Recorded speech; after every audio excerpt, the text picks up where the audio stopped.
امریکہ نے سب سے پہلا اسکائی لیب آسمان کی طرف چھوڑا. سنیے، امریکہ نے سب سے پہلا اسکائی لیب آسمان کی طرف چھوڑا. جب وہ آسمان کی بلندیوں پر چلا گیا، اس کا وزن تقریباً 80 ٹن تھا. 80 ٹن. وہ آسمان کی بلندیوں پر چلا گیا. جس دنیاوی سسٹم سے وہ چل رہا تھا، اس کا کانٹیکٹ، اس کا کنیکشن دنیاوی سسٹم سے منقطع ہو گیا، کٹ گیا. اسکائی لیب نے اپنا تعلق دنیا کے سسٹم سے ختم کر لیا. یعنی اب دنیا میں کوئی سسٹم ایسا نہیں جو اسکائی لیب پر کنٹرول کر سکے. 80 ٹن کا وہ اسکائی لیب کنٹرول سے باہر ہو جاتا ہے. امریکہ نے اعلان کر دیا پوری دنیا کے اندر، لوگوں اسکائی لیب سے کنٹرول ختم ہو گیا ہے، اب یہ زمین کی طرف آ رہا ہے اور یہ دنیا کے کسی بھی ملک میں، دنیا کے کسی بھی دیش میں کسی بھی وقت گر سکتا ہے. لہٰذا اپنے آپ کو خود بچاؤ اور اپنے آپ کی حفاظت کرو. غور کیجئے، اسکائی لیب 80 ٹن کا اس دنیا کی طرف تیزی کے ساتھ گر رہا ہے، تیزی کے ساتھ آ رہا ہے، اور پوری دنیا کے اندر مشہور ہو گیا کہ اسکائی لیب نے اپنا تعلق، اپنا کنٹرول ختم کر دیا. لوگ بھاگنے لگے. ایسا لگ رہا تھا کہ ہر انسان یہ سوچ رہا ہے وہ اسی کے اوپر نہ گر جائے. پوری دنیا میں کھلبلی مچ گئی اور مسجدوں میں، کنیساؤں میں، گرجا گھروں میں دعائیں ہونے لگیں کہ اے اللہ، جو جس کو ماننے والا ہے، اے اللہ اس کو ہمارے سروں پر نہ گرنے دے، ہمارے سروں سے بچا لے. میں وہ کہاں گرا، کس خطے میں گرا مجھے نہیں معلوم، لیکن اتنا ضرور میں بتا دوں کہ جب 80 ٹن کا اسکائی لیب کنٹرول چھوڑ دیتا ہے تو اس کا ڈر پوری دنیا کے ہر انسان کے اندر محسوس ہوتا ہے، اور انسان یہ سوچنے لگتا ہے کہ کہیں یہ میرے سر پر ہی نہ گر جائے، میرے اوپر ہی نہ گر جائے. ایک چھوٹے سے اسکائی لیب جس کا وزن 80 ٹن ہے، آپ اس سے اتنا ڈر رہے ہیں کہ میرے اوپر نہ گر جائے. یہ دنیا نے دیکھا، اپنی آنکھوں سے دیکھا. جہنم کا تو ایک سانپ اتنا خطرناک ہے کہ اگر اللہ تعالیٰ اس کو دنیا میں چھوڑ دے تو وہ ایک پھنکار مار دے سے پھو. جہنم کا ایک سانپ اگر دنیا میں بھیج دیا جائے اور ایک بار وہ ایسے کر دے پھو، بس، تو اس کے منہ سے نکلنے والی ایک پھنکار کی وجہ سے، ایک پھنکار سے پوری دنیا میں جتنی بھی کچی زمین ہے، کھیتی ہے اور جہاں اناج پیدا ہوتا ہے، اس کے ایک پھنکار سے پھر پوری دنیا کے اندر کبھی غلہ پیدا نہ ہو، کبھی اناج پیدا نہ ہو. اس کی ایک پھنکار سے ساری کی ساری زمین جل کر راکھ ہو جائے اور پھر اناج پیدا کرنے کے لائق نہ رہے. مسند احمد کی روایت ہے، اللہ کے نبی نے فرمایا جہنم میں اگر کسی کو ایک لمحے کے لیے ڈال دیا جائے، ایک لمحہ کتنا ہوتا ہے؟ آنکھ بند کرو اور کھولو، اس کا 10واں حصہ. اب کتنا کم ہوگا آپ اندازہ لگا لیجئے. ایک لمحہ، دیکھیے میں آنکھ بند کر کے کھول رہا ہوں، پتہ نہیں کیا ہے. سنیے، ایک لمحہ ایسے، بس آنکھ بند کر رہا ہوں، کھول دیا. یہ کیا ہوا؟ ایک لمحہ. اس کا بھی 10واں حصہ آپ کریے تو کتنی دیر ہوگی؟ اتنی دیر کے لیے آنکھ بند کی اور کھول دی، یہ تو بہت زیادہ ہو گیا. اس کا بھی 10واں حصہ، 10 حصے کرنے کے بعد ایک حصہ. اتنی دیر کے لیے کسی کو جہنم میں ڈال کر نکال دیا جائے، اور اللہ کے نبی فرماتے اس آدمی کو اگر مدینے میں لا کر کھڑا کر دیا جائے تو اتنی دیر کے لیے جہنم میں جل کر آنے والا آدمی باہر کی طرف جب سانس لے گا، ایسے باہر کی طرف جب سانس لے گا تو اس کی سانس کی گرمی سے پورا مدینہ جل کر راکھ ہو جائے. اس سے آج کون ڈر رہا ہے؟ ایک اسکائی لیب کی فکر تو اتنی زیادہ ہے.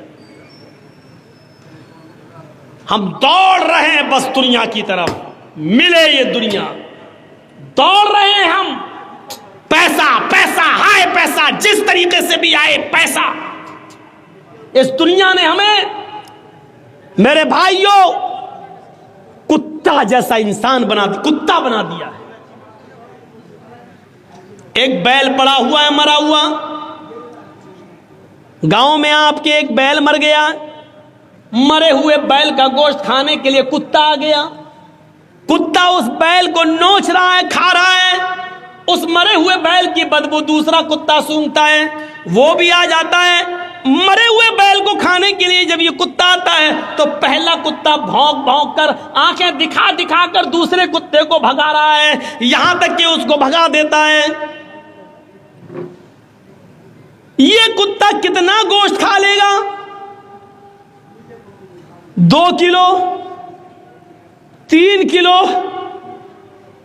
4 کلو, زیادہ سے زیادہ 5 کلو, لیکن یہاں تو 3 کنٹل ہے. لیکن کتے کی صفت یہ ہے کہ برباد ہوتا ہو جائے لیکن ہم دوسرے کو نہیں کھانے دیں گے. آج یہی صفت ہمارے اور آپ کے اندر آ گئی ہے. لاٹری میں 3-5 لاکھ جیت گئے, اب دوسرے کو نہیں کھانے دیں گے, ہم ہی کھائیں گے. IPL میں دوسرے کو کنگال کر دیا, ہمارے پاس پیسہ آ گیا, جوا جیت کر ہم کھائیں گے, کسی کو نہیں. حرام کھاؤ گے اولادیں جوتے ماریں گی تمہیں. بعد میں آؤ گے مولانا کے پاس, مولانا صاحب میری اولاد میرا کہنا نہیں مانتی ہے. مولانا صاحب دعا بتائیں گے, دعا قبول نہیں ہوگی کیونکہ حرام مال کھانے والے کی دعا قبول نہیں ہوتی. معاف کیجئے, لاکھ تہجد کی نماز پڑھیے. رمضان کا مہینہ شروع ہونے والا 3 اپریل 2 اپریل سے روزہ رکھتے رہیے, لیکن سود, بیاج, سٹا, دڑا, اگر یہ ساری کی ساری کمائی اگر آپ نے نہیں چھوڑی تو آپ کا روزہ قبول نہیں, آپ کی نماز قبول نہیں. کلیئر کہہ رہا ہوں, نماز قبول نہیں. مولانا صاحب آپ کیسے کہہ سکتے ہو؟ کوئی آدمی اگر مجھ سے پوچھے کہ مولانا صاحب اگر اس کرتے کو یا شیروانی کو میں پیشاب سے دھوؤں تو کیا پاک ہو جائے گی؟ تو پیشاب سے دھونے کے بعد کیا کوئی پنجابی پاک ہوگا؟ نہیں ہوگا. شیروانی کو ہم پیشاب سے دھوئیں تو پاک ہو جائے گی؟ نہیں ہوگی. اگر آپ عبادت کر رہے ہیں اور مال حرام کا کھا رہے ہیں, کمائی حرام کی ہے, تو یہ نماز یہ روزہ کیسے قبول ہو جائے گا؟ نہیں ہو سکتا ہے, نہیں. جیسے وہ کتا آج برداشت نہیں کر رہا ہے کہ دوسرا کتا ہمارے مرے ہوئے بیل کو کھانے آئے, گوشت برباد ہوتا ہو جائے, لیکن کتے کو منظور نہیں کہ دوسرا کتا کھائے. یہ صفت آج ہمارے اندر پیدا ہو چکی ہے, بلکہ ہمیں دوسروں کے مال کو لوٹنے کی فکر ہوتی ہے. آج سے 20 سال پہلے نارتھ یو پی میں, Uttar Pradesh north U P میں ایک پوربی علاقہ ہے, مشرقی علاقہ, اس علاقے کے اندر ایک سیلاب آتا ہے. سیلاب جانتے نا, باڑھ. ایک سیلاب آتا ہے پانی کا, بڑا خطرناک سیلاب, بڑی خطرناک باڑھ. درخت بہہ گئے, جھونپڑیاں بہہ گئیں, بڑی بڑی بلڈنگیں گر گئیں, بیل بہہ گئے, گائے بہہ گئیں, بھیڑ بکریاں مر گئے. اتنا خطرناک سیلاب تھا. جب سیلاب تھوڑی دیر کے لیے بند ہوتا ہے تو کچھ لوگ اس گاؤں کا حال دیکھنے کے لیے آتے ہیں. پورے گاؤں میں سناٹا ہے, لاشیں تیر رہی ہیں, جانور مرے پڑے ہیں, لیکن کچھ لوگ پانی کے اس طرف اپنا مال بچانے میں کامیاب ہیں اور ایک طرف بیٹھے ہوئے ہیں, لیکن پانی اتنا زیادہ ہے کہ وہ اس طرف نہیں آ سکتے ہیں. کچھ لوگوں نے ان لوگوں کو ادھر بیٹھا ہوا دیکھا, لیکن وہ پانی کے اس طرف نہیں آ سکتے ہیں. اسی بیچ کچھ لوگوں کی نظر پانی میں ڈوبے ہوئے ایک پیڑ کے اوپر پڑتی ہے, جو آدھے سے زیادہ پیڑ ڈوبا ہوا ہے. ایک پیڑ آدھے سے زیادہ ڈوبا ہوا ہے, اور اس کی ایک ڈال کے اوپر ایک آدمی بیٹھا ہوا ہے, اور اسی ڈال کے اوپر ایک زہریلا سانپ بھی بیٹھا ہوا ہے. آؤ میں آپ کو بتاؤں, ایک ہی ڈال ہے اور اس ڈال کے اوپر آدمی بیٹھا ہے, اور اسی ڈال کے اوپر سانپ بھی بیٹھا ہوا ہے. انسان سانپ کا دشمن اور سانپ انسان کا دشمن.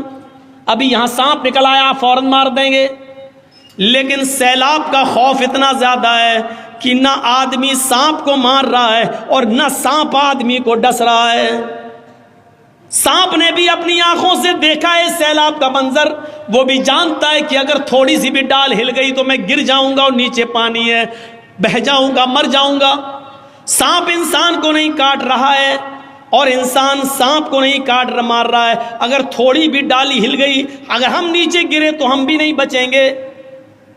جہاں سیلاب کا دردناک اور خوفناک منظر، اتنا خطرناک کہ انسان سانپ کو نہیں مار رہا ہے اور سانپ بھی انسان کو نہیں ڈس رہا ہے، لیکن یہاں کچھ ایسے کمینے انسان موجود ہیں جو اس طرف کشتی لے کر جاتے ہیں اور لوگوں سے کہتے ہیں کہ اپنا مال ہمارے حوالے کر دو، ہم اس کی حفاظت کرتے ہیں اور تمہارے مال کی رکشا کریں گے، جب پانی تھوڑا کم ہو جائے اور جب تم لوگ باہر نکلو اور ہمارے پاس آنا، ہم تمہارے مال، تمہارا سونا چاندی، تمہاری یہ چیزیں ہم تمہیں واپس کر دیں گے۔